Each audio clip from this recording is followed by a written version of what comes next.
When talking about the origin of capitalism, the usual statement is that after the germination of capitalism, the Glorious Revolution in Britain, the American War of Independence, and the French Revolution established the capitalist political system. A more absurd statement is that the European capitalist system and democratic system were born in the ancient Greek city-state period. Western historiography is keen to package the ancient inheritance and modern advancement of European civilization, and the Eastern historiography is also following the scriptures to worship ancient Greece, Rome, and ancient Egypt. Some of the rotten wood in the world of Eastern history, if they don't show off a few words of admiration for ancient Greece and ancient Rome in their papers, they seem to be dwarfs. However, in today's Oriental academic circles, there are still some parrots who somehow say that the late Ming dynasty, even the Song dynasty, and even the Qi state's Guangzhou economics in ancient China are the germs of capitalism. All the above-mentioned extremely absurd statements either kneel down and lick the West without a bottom line, or infinitely exalt the achievements of ancient Chinese civilization for the sake of the so-called national self-esteem. In fact, there is a logic. If you are really confident, why impose capitalism, an imported product, on ancient China? If we are really confident, wouldn't it be good for us to directly label these economic behaviors born in ancient China with our own unique vocabulary?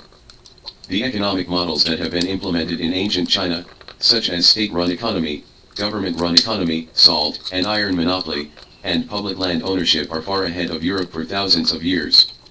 There is no need for us to compete with Europe for the so-called pioneers of capitalism. One the first capitalist country.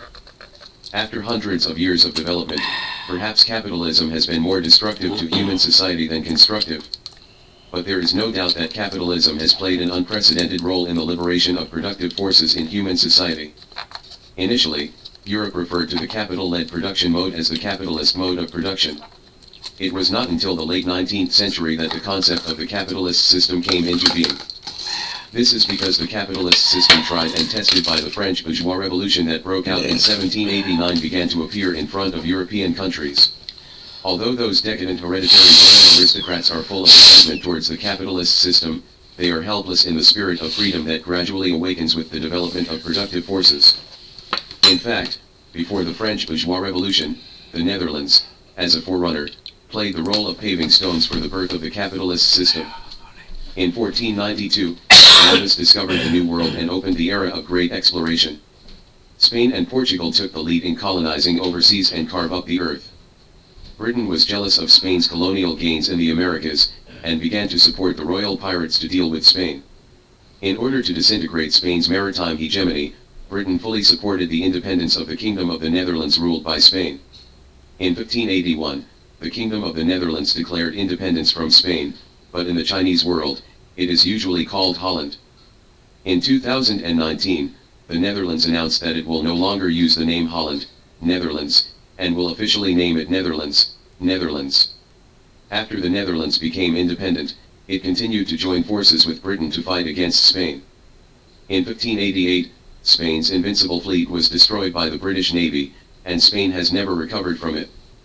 In January 1648, after 80 years of war of independence with Spain, the Netherlands and Spain signed the Munster Peace Treaty, formally gained sovereignty, and established the first bourgeois republic, United Netherlands. Provincial Republic, also known as the Netherlands Republic. Therefore, the Netherlands is known as the world's first capitalist country and the first modern economy of human society. To the birth of the modern capitalist monster. The business empire of the Netherlands has a superior geographical location and natural business conditions. During the colonial rule of the Netherlands, it was the port center for the transshipment of goods from Spain and Portugal. After the Netherlands became independent from Spain, the tonnage of merchant ships accounted for 3/4 of the total tonnage of all European ships at that time. It had more than 15,000 merchant ships, and its trading range went north to the interior of the Baltic Sea and south to the Cape of Good Hope in Africa, almost monopolizing maritime trade. Owned the largest merchant fleet in the world at the time. After independence, the Kingdom of the Netherlands was ruled by the bourgeoisie and bourgeois aristocrats. Its economy was unprecedentedly prosperous and it became the first commercial capitalist country in Europe. At that time, Amsterdam became the metropolis of international trade and the financial center of Western Europe. In 1609, the Bank of Amsterdam, the first capitalist bank in Europe, was established. The Bank of England did not exist until 1694. There are hundreds of shipyards in Amsterdam, and hundreds of ships can be built at the same time across the country. The cost of shipbuilding in the Netherlands is almost half that of the United Kingdom, and many countries have ordered ships from the Netherlands. In 1606, the Netherlands fleet defeated the joint navy and army of Spain and Portugal in the Strait of Malacca, occupied Indonesia, Java, Sumatra, Moluccas, and New Amsterdam on the east coast of America, taken by Britain in 1664, renamed New York. On March 20, 1602, the Netherlands East India Company was established. When the Netherlands East India Company was established, it immediately sold shares to residents of the Netherlands, of which Amsterdam residents accounted for 57%, and the world's first joint stock company was established. The Netherlands East India Company is the world's first joint stock company. It is authorized to form mercenaries and issue currency. It is also allowed to sign formal treaties with other countries and has the right to colonize overseas regions. The East India Company pays dividends once every 10 years, and many shareholders resell their shares before they can wait for the dividends, which eventually concentrates in the hands of a few people. In this stock trading process, Amsterdam gave birth to the world's first stock trading place. Relying on the advantages of the joint stock company, the Dutch East India Company became the most profitable company in the world at that time, controlling 40% of the world's trade. Copper from Japan, metal from Sweden, grain from the Baltic Sea region, tea from the East, silk from Italy, wine from France, porcelain from China, coffee from Brazil, spices from Indonesia, they flowed into the Netherlands in a steady stream, and Amsterdam became one of the world's most a collection of goods. Dutch trading companies spread all over the world, and Amsterdam became the world's commercial center and international credit center. Amsterdam bank money orders can be cashed almost anywhere in the world. In 1669, the Netherlands East India Company was already the wealthiest private company in the world, with more than 150 merchant ships, 40 warships, 50,000 employees, and an army of 10,000 mercenaries, with dividends as high as 40%. This is the history of the birth of the capitalist monster.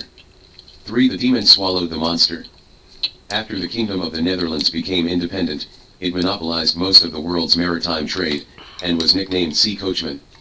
In order to transport more goods, the Dutch also invented a cargo ship without artillery, which greatly increased the carrying capacity. This is simply a model of doing business with bare hands. Britain, which once helped the Netherlands to become independent, was very jealous of the maritime trade of the Netherlands after defeating the Spanish hegemony. In 1660, the British Parliament promulgated the navigation regulations, which pointed to the increasingly prosperous North Atlantic shipping activities of the Netherlands, especially restricting the exchange of goods between the Netherlands and North America. In 1662, the Royal Explorer Trading Company even used the ships of the British Navy to occupy several Dutch trading posts on the west coast of Africa. Subsequently, the conquest of the Dutch colonies in North America became Britain's primary goal. The Anglo-Saxons began to send the Royal Pirate Fleet to expedition to North America in the usual pirate style to rob the New Netherland colony. The Netherlands was defeated in the First Anglo-Nepalese War. In 1665, the Second Anglo-Dutch War broke out, and the two sides won each other. The British imposed a coastal blockade on the Netherlands and burned a large number of Dutch merchant ships. In 1667, the Netherlands Navy invaded the Thames River in England, bombarded London, destroyed many British warships, and took away the Royal Charles. This is one of the few tragic cases in the history of Anglo-Saxon expansion. After this war, the Netherlands ceded New York to Great Britain and retained the remaining Dutch colonies in America. However, the temporary peace talks failed to bring about peace. At this time, the Netherlands has become a super fat pig that a powerful country must defeat. The rich and powerful Netherlands was an obstacle to France's establishment of hegemony in continental Europe. King Louis XIV of France attempted to carve up the Netherlands in order to consolidate the hegemony of the French continent. Britain still brooded over the Dutch maritime supremacy. In 1672, 2 centuries of brigands in England and France colluded and launched a war against the Netherlands. In 1673, when the Netherlands was subjugated, it signed a treaty with the British and French thieves, and the Third Anglo-Dutch War ended. The Netherlands ceded all of the New Netherland colonies in North America to Great Britain. Since then, the capitalist monster that has risen in just a few decades has been completely accepted by the Anglo-Saxon demons. The Dutch completely withdrew from colonial scrambles in North America to concentrate on shipping. For cannibalism does not spit out bones.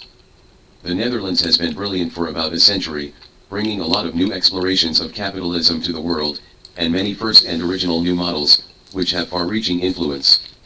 The Netherlands is the true inventor of capitalism. The Netherlands gave birth to the first stock, the first futures, and the first stock exchange.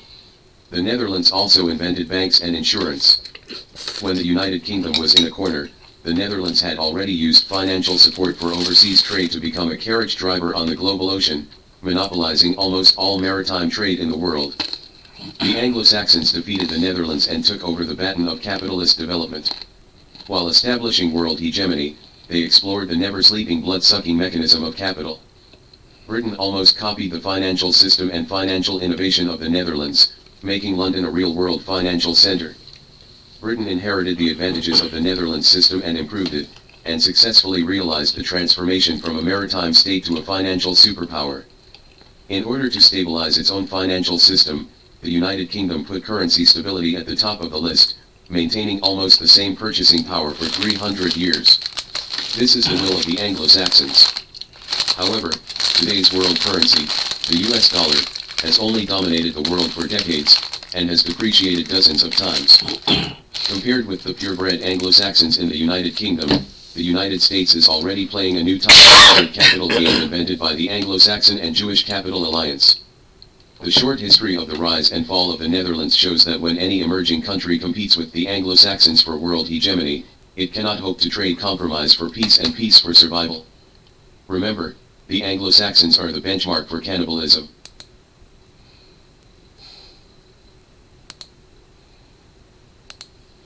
A year and a half has passed since the conflict between Russia and Ukraine broke out, and there is still no sign of a ceasefire. Although the war is not over yet, the international situation has changed a lot, which makes us realize the unpredictability of the international situation. Russia once regarded European countries as its most powerful partners, but the outbreak of the Russia-Ukraine conflict has made Russia fully see the unreliability of European countries. On the contrary, China, which had been neglected until then, extended a helping hand to Russia at a critical moment. Recently, Sino-Russian relations have been upgraded, and the two countries have signed a comprehensive strategic cooperation agreement. With the help of China, Russia should relieve a lot of pressure. However, we still underestimate the sanctions imposed by the United States and European countries. Recently, the Russian Prime Minister paid an urgent visit to China and put forward 4 demands to the Chinese side. Russian media said that only by agreeing to these 4 requirements can the Russian economy regain some strength. But the US media said that China would not accept it. So what exactly will China do? Recently, the Group of 7, G7, headed by the United States held a meeting in Japan, and the focus of the meeting was on China and Russia. These 7 countries put forward 4 major demands for exchanges with China. First, China should not be allowed to engage in economic coercion. Second, China should not be allowed to use force to recover Taiwan. Third, it should not be allowed to increase the number of nuclear weapons. Fourth, ask China to put pressure on Russia to withdraw its troops from Ukraine. From the demands they made to China, we can basically see that the purpose of this G7 summit is not to help the world progress, but to provoke new conflicts. Obviously, these 7 countries have become an interest group that willfully sanction other sovereign countries in the world. In addition to making these unreasonable demands on China, sanctions against Russia have also been upgraded. According to the joint statement issued by the G7 summit, they will impose a new round of sanctions on Russia, prohibiting the export of more than 1,200 products to Russia, including electrical appliances, paints, fabrics, food industry equipment and even toilet paper. Whether it is electrical appliances, paint or toilet paper, they are the most indispensable daily necessities in every country. Therefore, the Russian side couldn't sit still, and immediately went to China to seek assistance from the Chinese side. From Russia's point of view, China has become an omnipotent hero. Of course, as a world factory, we can help solve the supply chain problems of daily necessities in Russia. According to media reports, Russian Prime Minister Mishustin arrived in Shanghai by special plane on May 23, starting a 2-day visit to China. It is worth mentioning that as soon as Mishustin got off the plane, he immediately went to participate in the China-Russia Economic and Trade Forum. Before meeting with senior Chinese leaders, he made 4 demands to our country, which is enough to see how eager the Russian side is. It is understood that the 4 major requirements put forward by the Russian Prime Minister are infrastructure, trade, energy, and the opening of the Far East. These requirements are enough to affect the interests of a country. It can be seen that Russia has placed great expectations on China and hopes to use China's help to strengthen the basic strength of Russia as a whole. First of all, in the field of infrastructure construction, Russia requires China to continue to increase investment in Russia's domestic infrastructure, such as the previously proposed cross-border bridge. The Russian side hopes that the Chinese side will propose more projects, and the Russian side will definitely actively support and participate in the work of the Chinese side. Secondly, in the field of trade, Russia hopes that China can export a series of products that have been cut off by the West for Russia, while Russia also gives priority to exporting agricultural products to China, which will help strengthen trade cooperation between China and Russia. Secondly, in the field of energy, Russia requires Chinese companies to start domestic energy projects in Russia as soon as possible to promote the diversification of Sino-Russian energy cooperation. Finally, there is cooperation in the Russian Far East, which is what Russia has been looking forward to the most. The Russian Prime Minister hopes that Chinese companies can implement investment in the Far East as soon as possible. Russia will send the Far East Development Department and the Arctic Development Group to help Chinese investors integrate into the Russian Far East as soon as possible. It can be said that although Russia's visit to China is urgent this time, its preparations are clearly full of sincerity. Whether it is trade, infrastructure cooperation, or the development of the Far East, Russia is actively expressing its welcome to China, which makes China feel very comfortable and relaxed. Because we haven't seen such a sincere face for a long time, and we have had enough of facing the arrogant face of the West these days. China knows very well what Russia wants, so Russia is very relieved to cooperate with China. As long as Russia shows enough sincerity, we will definitely meet Russia's expectations. As for the US media saying that China definitely disagrees, what we want to say is that China's decision is not controlled by the US, and the cooperation between China and Russia will definitely bear fruitful results. Every spring festival, the most mobile group on the land of China, migrant workers and farmers will become the focus of opinion. In recent years, this usually inconspicuous and passive group is undergoing tremendous changes. So, what is the face of the group of migrant workers in the city? What interests do they have and what problems do they face? Based on the 2020 Monitoring Survey Report on Migrant Workers and Related Policies, this article comprehensively describes the characteristics and current situation of contemporary migrant workers. 1. The total scale continues to expand, about 280 million, mainly from the central and western region's eastern coastal areas. 2. Employment is transitioning from secondary to tertiary industries, and its internal differentiation is divided into 3 types: upper, up to 1%, middle, about 20%, and lower, nearly 80%. 3. Rapid growth in labor income, constituting the bulk of the increase in farmers' household income. 4. Rapid flow to cities and towns, with the urbanization of nearby counties being the main way. However, the new generation of migrant workers, accounting for 49.4%, has a higher level of education and is more inclined to work and settle in the eastern region and large and medium-sized cities. The author pointed out that many experiences have shown that large-scale population migration and urbanization have caused severe differentiation in the social structure, which is likely to bring about social unrest. However, the tide of migrant workers in China has not caused political and social stability problems, because the appeals of migrant workers are mainly economic and social rather than political. They mainly include obtaining equal employment opportunities and wage protection, and solving problems of equal sharing. The identity of urban public services, stabilizing the rural land system to ensure livelihood security, etc. However, migrant workers in cities are also facing real difficulties. The new generation is caught in the overdraft dilemma brought about by rapid urbanization.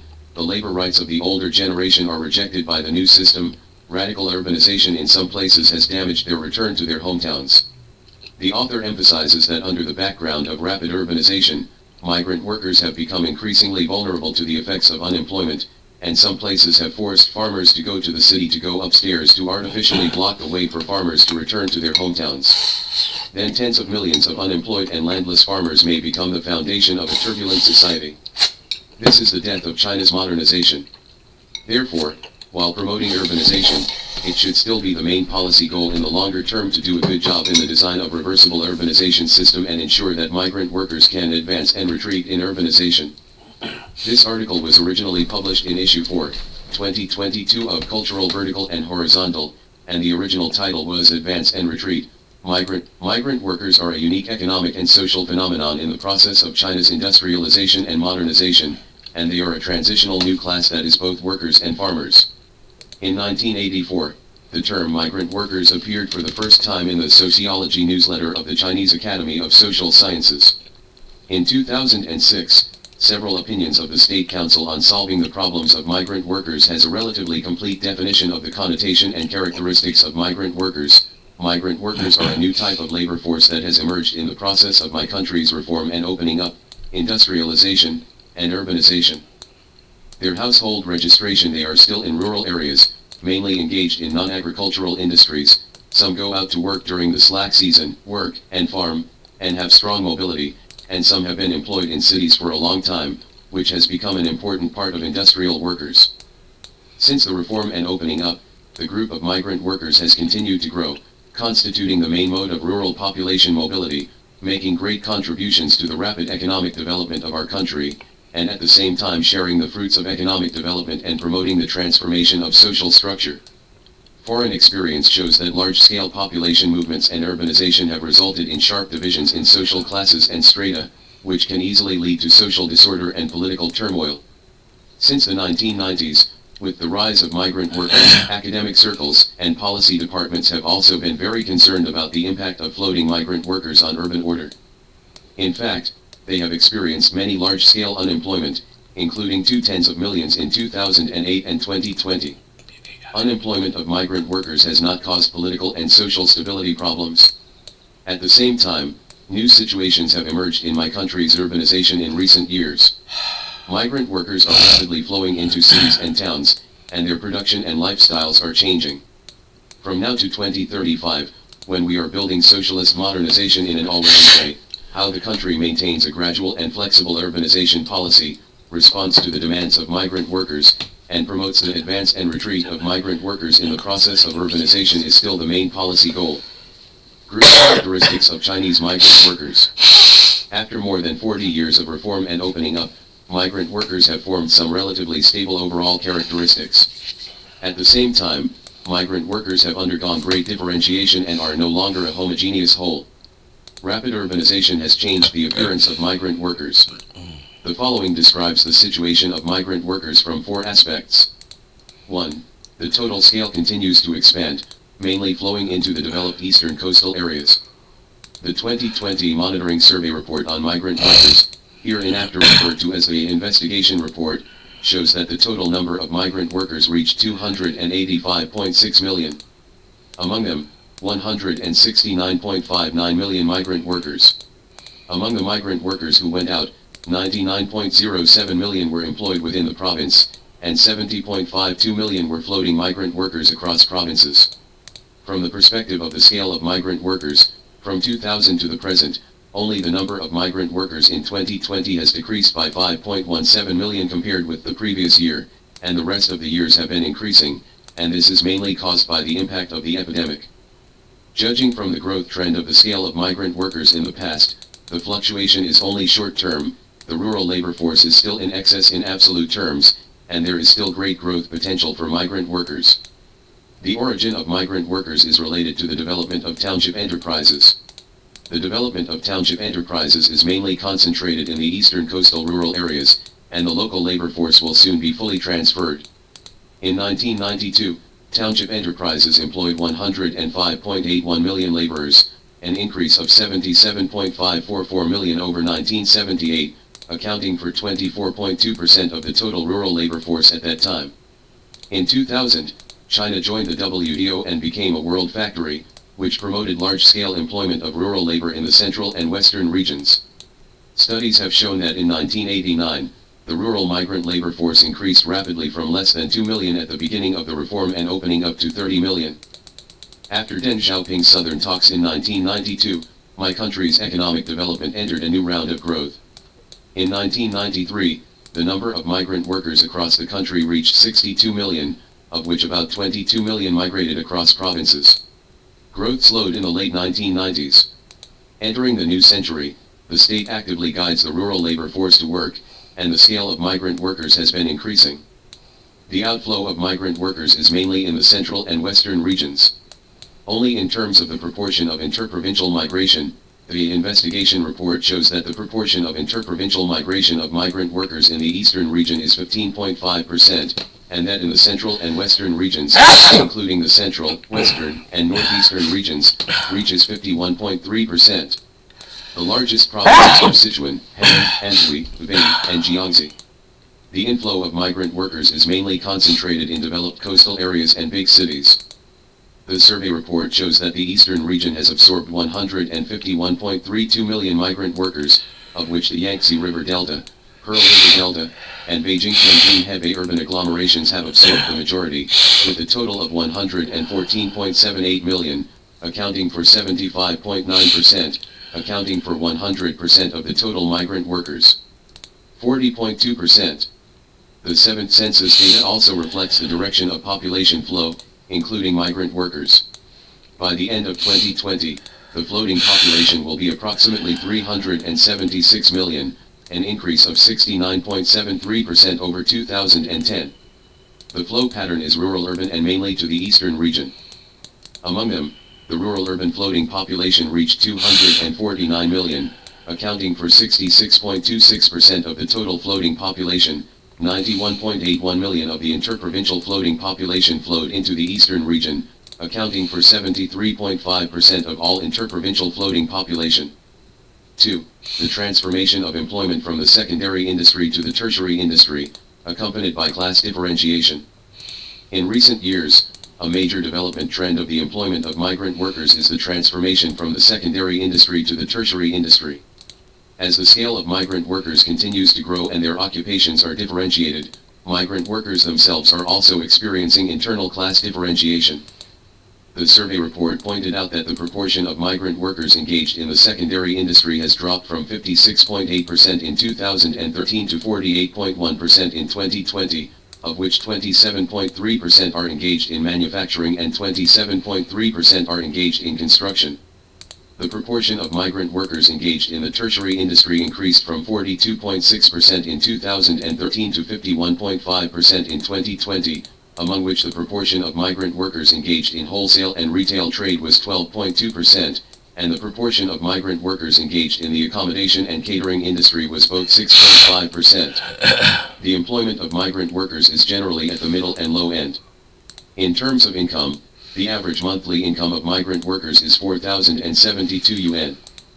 The highest is the transportation, warehousing, and postal industry, with an average monthly income of 4,814 yuan, followed by the construction industry, with an average monthly income of 4,699 yuan. The lowest is the accommodation and catering industry, with an average monthly income of only 3,358 yuan. The employment mode of migrant workers is mainly employment, and the proportion of self-employment also exceeds 10%, mainly in the form of individual industrial and commercial households. The 2013 survey report shows that 83.5% of migrant workers are employed and 16.5% are self-employed. The 2016 survey report shows that the proportion of employed migrant workers is 83%. Another new employment trend is flexible employment, as opposed to traditional employment or self-employment. Among the emerging industries, migrant workers have a large proportion of employment in food delivery, express delivery, and other service industries, and have strong characteristics of informal employment. Their employment, income, and labor protection have become new. In the development of market economy, the occupational differentiation of migrant workers is also increasingly manifested in vertical social stratification. The field survey found that migrant workers, like other groups, experienced great differentiation in the process of market economy. The upper class of migrant workers is the elite migrant workers, accounting for up to 1% of migrant workers. Elite migrant workers are engaged in businesses of medium scale or above, with an annual income of more than hundreds of thousands of yuan. Although their identities are migrant workers, their actual social class is equivalent to private business owners. The proportion of middle-level migrant workers is not large, accounting for about 20%. They engage in small-scale business, or engage in non-manual technical or management work, with an annual income of more than 100,000 yuan, and their income and social status are comparable to urban white-collar workers. Typical examples are the highly educated migrant workers and the local new generation of migrant workers in the developed eastern coastal areas. They have relatively high incomes, can afford commercial housing through loans in small and medium-sized cities, and live with their families in towns and cities. The lower-class migrant workers are ordinary migrant workers, mainly engaged in manual, semi-manual, and low-tech jobs, and their income is not high.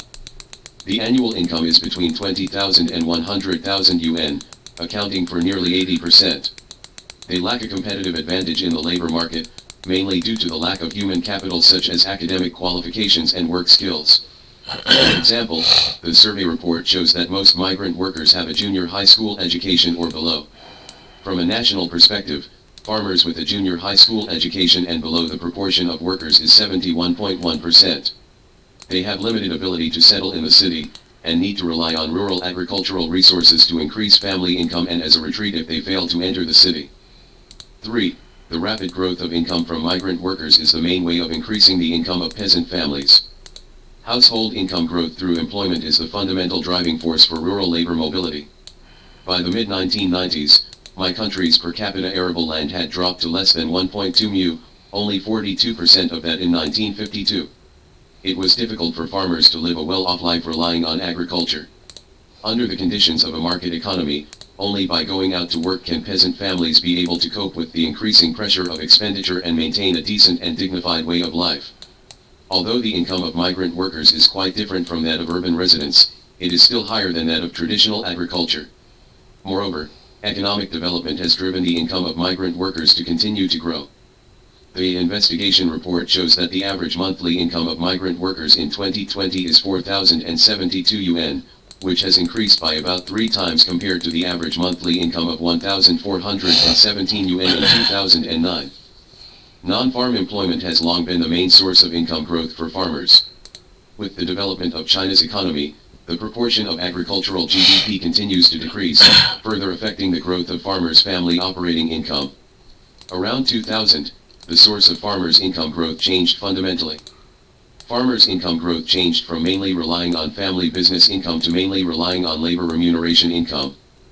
The role of agriculture in absorbing employment is manifested as employment elasticity and has become a reservoir for rural surplus labor. The 2020 National Household Survey data show that the disposable income of rural households is 17,131.5 yuan, and the income directly derived from family farming operations accounts for only 23.2%. Among them, the proportion of net income from traditional agricultural operations is 16.9%, and the proportion of net income from growing food crops is even lower. Migrant workers constitute the main economic basis for building a well-off society in rural areas. There are great regional differences in China. The income levels of urban and rural areas are different, and the income levels of different regions are different, but they can all meet the basic living standards of a well-off society.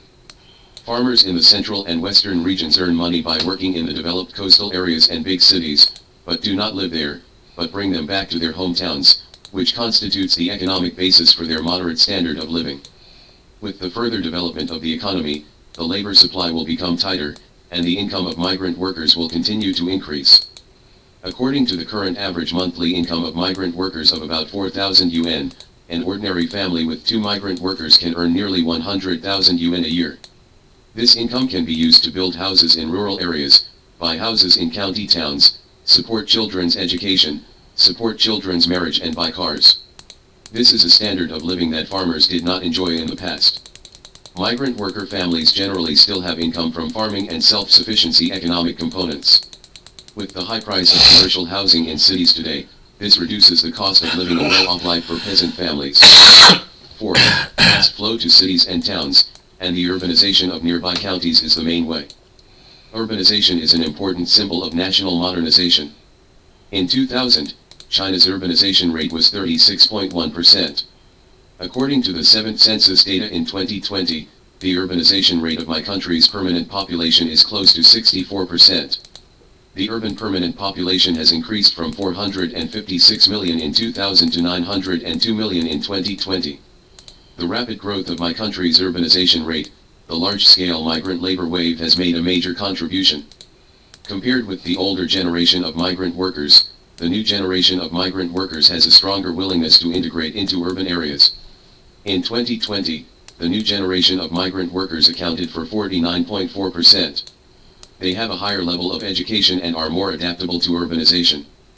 They have obvious characteristics of going out for employment, and they are mainly concentrated in the eastern region and large and medium-sized cities.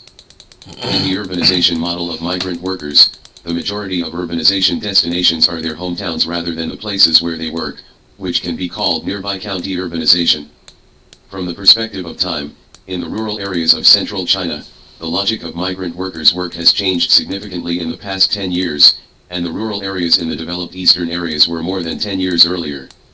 According to relevant data, by the end of 2021, my country's urban permanent population will be 910 million, of which 1,472 counties have a permanent population of about 160 million, and 394 county-level cities have a permanent population of about 90 million. The urban population of counties and county-level cities accounts for nearly 30% of the national urbanized permanent population. Obviously, there are significant differences between urbanization based on counties and urbanization based on large and medium-sized cities. The transferred population who can work and settle in large and medium-sized cities mainly comes from college graduates, but the main transferred population in the urbanization of county towns is local farmers and migrant workers. Since the urbanization of large and medium-sized cities is supported by industries, the quality of the population is relatively high, and the urban supporting services are relatively complete, the quality of urbanization is relatively high. The urbanization with the county as the carrier is to a large extent driven by public services, mainly because of better educational resources, and migrant workers actively or passively buy houses in the county. In terms of employment, most migrant workers still have to work in coastal or large and medium-sized cities to earn higher incomes, while elderly farmers have to work in rural areas to achieve independent retirement. Therefore, the urbanization quality of quite a few counties is actually not high, and they belong to semi-urbanization or incomplete urbanization. The 2020 survey report did not report the status of the destinations of migrant workers' urbanization, but only reported that migrant workers have an increased sense of belonging to the city where they live, and the larger the city, the greater the sense of belonging of migrant workers to the city they live in. Weaker, the more difficult it is to adapt to urban life. This shows that it is difficult for migrant workers to settle down in big cities with dignity. The field survey found that even in the Pearl River Delta and the Yangtze River Delta in developed regions, if local migrant workers are not engaged in high-income urban white-collar occupations, it is difficult to support the housing and living costs in the central city. Low counties. Their status and psychological advantages are based on migrant workers from other places. Compared with migrant workers from other places, the employment of migrant workers from rural areas in developed eastern regions is more decent, sufficient, and stable. Most of them have participated in urban social security and have a high degree of integration into urban areas. Their identity has changed to new citizens. The main meaning of household registration status is to possess all kinds of rights allocated by rural relatives. Main interest demands and policy changes of migrant workers have been engaged in low-end secondary and tertiary industries for a long time and have strong mobility. They have formed different interest demands from traditional farmers and urban residents. The appeals of migrant workers are mainly economic and social rather than political. The main appeal is that the state grant equal non-agricultural employment opportunities and the right to obtain urban public services. In addition, migrant workers, as a vulnerable group, also demand unique protection. Policy. In response to the interests of migrant workers, the state is also constantly adjusting policies to promote migrant workers to become equal economic and social subjects, and migrant workers feel a sense of fairness and gain. This has allowed China to maintain long-term political and social stability while large-scale population flows have formed an important part of China's national governance experience. The interest demands of floating migrant workers can be divided into the following three aspects. 1. Obtain non-agricultural employment rights and protect wage rights and interests. Obtaining the same equal employment rights as urban residents is the biggest appeal of migrant workers. The traditional urban-rural dual system under the planned economy restricts labor mobility. In the context of the shortage of employment opportunities, local governments have to restrict the inflow of migrants in order to protect the employment opportunities of local residents. With the rapid development of the economy, the supply of employment opportunities continues to expand, and the country gradually removes unreasonable labor flow restrictions, and the labor allocation system moves from planning to market. At present, my country has formed a unified labor market. Household registration status has little impact on individual occupation and income, and the sense of fairness of migrant workers has greatly increased. In recent years, due to labor shortages in coastal regions with developed manufacturing industries, the attitudes of private entrepreneurs and local governments towards migrant workers have undergone major changes. In order to retain migrant workers from abroad, business owners and local governments in developed regions reimburse the round-trip transportation expenses and give red envelopes to employees who stay in the local area for the Chinese New Year. Migrant workers feel more respect, recognition, and support. In non-agricultural employment, the issue of arrears of wages has always been the focus of migrant workers' attention, which can easily lead to group incidents of migrant workers defending their rights. The state attaches great importance to the wage protection of migrant workers. In recent years, the state has continued to solve the problem of wage arrears to migrant workers systematically. In January 2016, the State Council issued the Opinions on Comprehensively Addressing Wage Arrears to Migrant Workers, and in December 2019, issued regulations on guaranteeing wages of migrant workers. The author recently conducted research in Wuchang District, Jinhua, Zhejiang Province, and found that the management of wage arrears of migrant workers has been incorporated into the comprehensive county-level governance system from the central government to the local government. The formal legal mechanism and informal mediation mechanism have been combined to solve the problem of enterprises' arrears of migrant workers at low cost. The question of wages. 2. Solve the identity problem of equal sharing of urban public services. After the new century, migrant workers began to transform from the transfer of labor force to the urbanization of people, and the state began to pay attention to the issue of migrant workers enjoying equal public services in cities and towns. This question was first raised by elite and middle-class migrant workers who had settled in cities and towns for a long time. The focus of national reform is to change the traditional household registration system. The main direction is to relax household registration access, unify urban and rural household registration policies, and implement urbanization of permanent residents. In 2014, the Opinions of the State Council on Further Promoting the Reform of the Household Registration System was released. In the same year, the National Development and Reform Commission issued the new Urbanization Plan, 2014 to 2020, proposing to promote the urbanization of the agricultural transfer population in an orderly manner and gradually make eligible the agricultural transfer population settles in cities and towns, and gradually solves the problem of urban public services for the agricultural transfer population who work and live in cities but have not settled down. Among them, the focus is on the equalization of educational opportunities for the children of workers in the place of inflow. The contradictions are mainly in the big cities and coastal developed areas with large-scale inflow of population. Under the condition of shortage of degree resources at the compulsory education stage in cities and towns, local governments have to give priority to ensuring the needs of the local registered population, and surplus degrees, often abandoned by local farmers in the suburban areas, are used to meet the needs of migrant workers, including migrant workers. The needs of the migrant population. Under the condition of absolute shortage of resources, it is meaningless to stand on the moral high ground and criticize first-tier cities such as Beijing and Shanghai for not treating migrants equally. According to the survey, the vast majority of migrant workers did not bring their children with them. By the end of 2013, there were 12.77 million migrant children in compulsory education nationwide, accounting for 9.3% of the total number of compulsory education students. It will reach 14.297 million in 2020, not much growth. Migrant workers who go out to bring their children with them will increase living and education expenses and reduce labor income.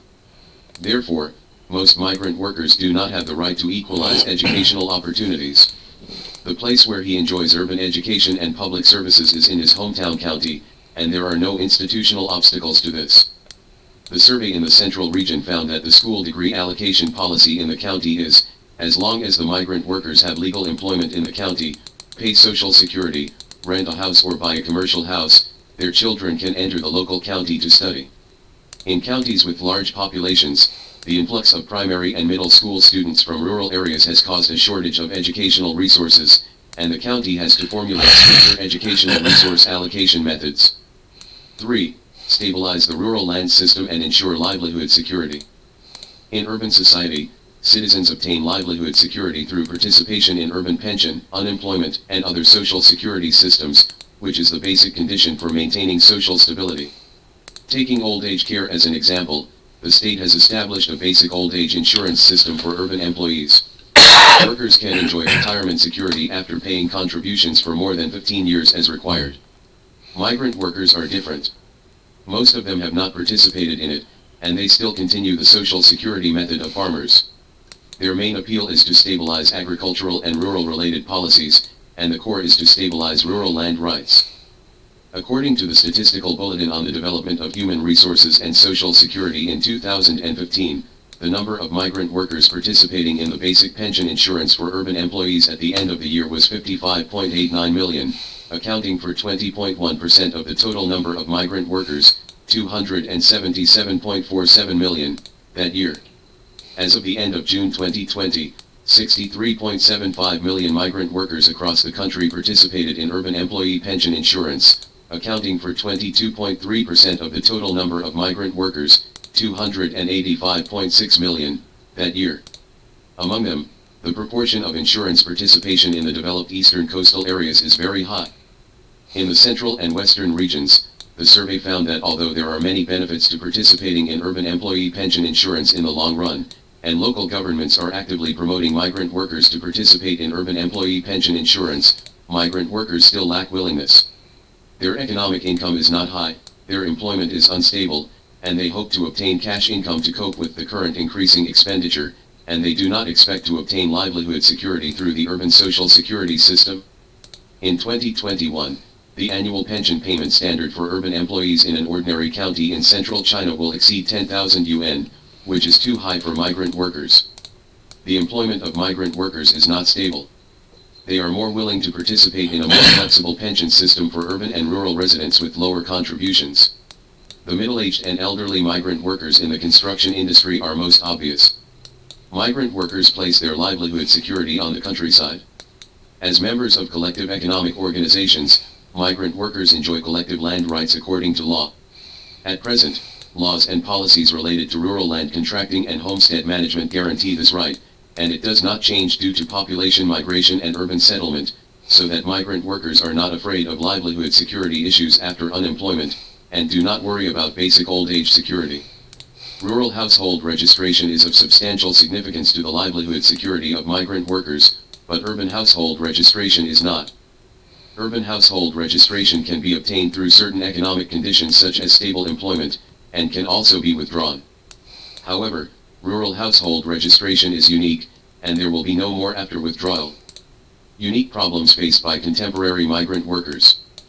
In general, since the reform and open my country has formed a relatively mature legal and policy system around migrant workers, which has solved the problem of orderly integration of migrant workers into cities and towns under the conditions of rapid development. The current problems faced by migrant workers include not only the global turmoil and change, the increasing risk of large-scale unemployment faced by migrant workers, but also local policy implementation issues. 1. The new generation of migrant workers is caught in the overdraft dilemma brought about by rapid urbanization. In the past 10 years, the urbanization rate of counties in the central and western regions has risen particularly fast. In the typical counties in the central region surveyed, the urbanization rate of the county has increased by more than 1 percentage point every year in the past 10 years. In counties with large populations, due to the influx of migrant workers into the county to buy houses, real estate development is very prosperous. The average housing price in the county is 3,000 to 5,000 yuan/square meter, and a set of commercial housing of about 100 square meters will cost at least 7 to 10 years of labor for migrant workers' families. Income. The accelerated urbanization is related to the active urbanization policies of local governments. In order to sell commercial housing, the government tried to bind high-quality academic degrees in the county with commercial housing, forming an education new city development model. The essence is to hope that migrant workers who come to the city to buy housing will pay for the development cost of the new city. When migrant workers go to cities to buy houses, they generally need banks to provide mortgage loans, ranging from more than 100,000 yuan to 300,000 to 500,000 yuan.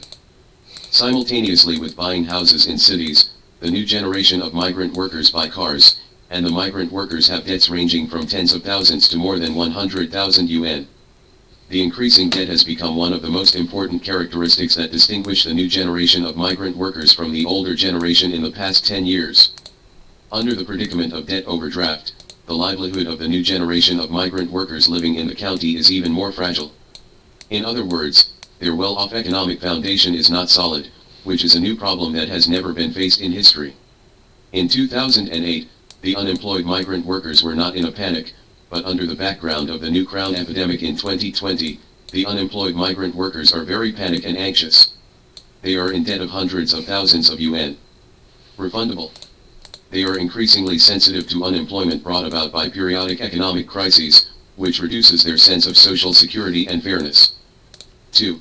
The labor rights of the older generation of migrant workers encounter a new type of institutional exclusion. At the beginning of 2022, many places across the country issued retirement orders for overage migrant workers in the construction industry.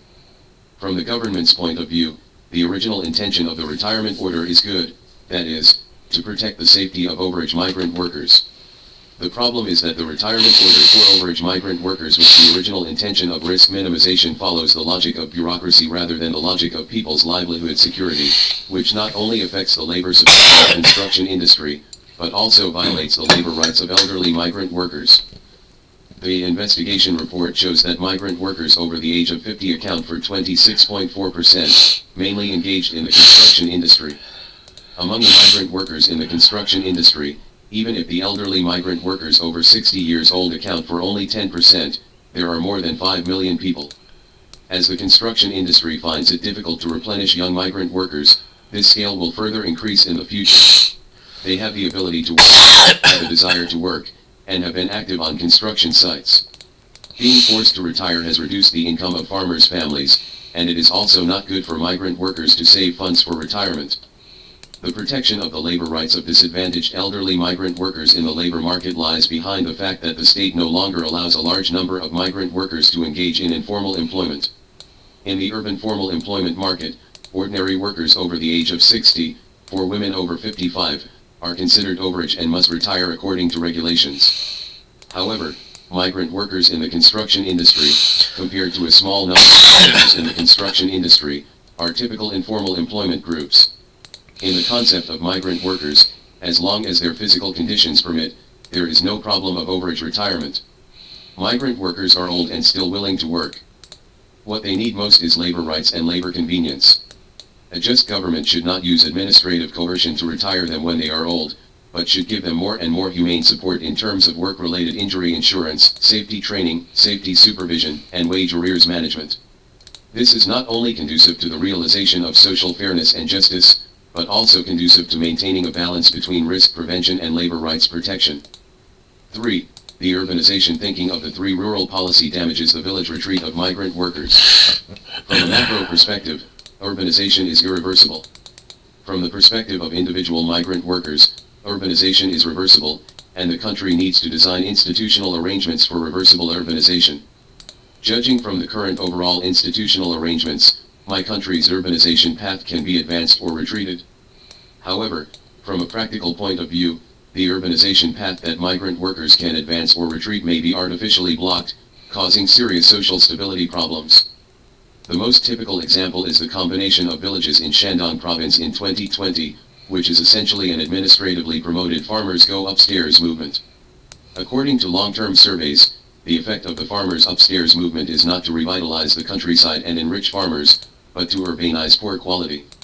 Although rural households are increasingly dependent on off-farm income, the agricultural countryside remains important to them. In the division of labor among peasant households, the young labor force goes out to work, while the elderly labor force is mainly engaged in agriculture, and they need a living style that matches their income and employment mode. At present, China's development has entered a high-risk period, and the new crown epidemic combined with global turmoil is continuing to cause large-scale unemployment of migrant workers. In the context of rapid urbanization, migrant workers are becoming increasingly vulnerable to unemployment. If the escape route back to their hometown is interrupted at this time, it is difficult for the government to be able to cover the situation. Then tens of millions of unemployed and landless farmers will definitely become a politically turbulent society. Basically, This is the death of China's modernization. Like the policy of combining villages and living together, there are some restrictive rural policies that make farmers face the same dilemma as going upstairs. For example, during the implementation of relocation policies for poverty alleviation in some areas in the past few years, the government simply believed that moving poor households into cities would solve the poverty problem, but in fact it brought about a spatial shift of the poor and brought more poverty to the poor. Serious livelihood problems. At present, the main constraint on the successful integration of migrant workers into cities and towns is the employment level of migrant workers, which is related to my country's industrial structure on a macro level, and has nothing to do with the degree and mode of concentrated residence of farmers. It is necessary for the national and local governments to curb the impulse of radical urbanization.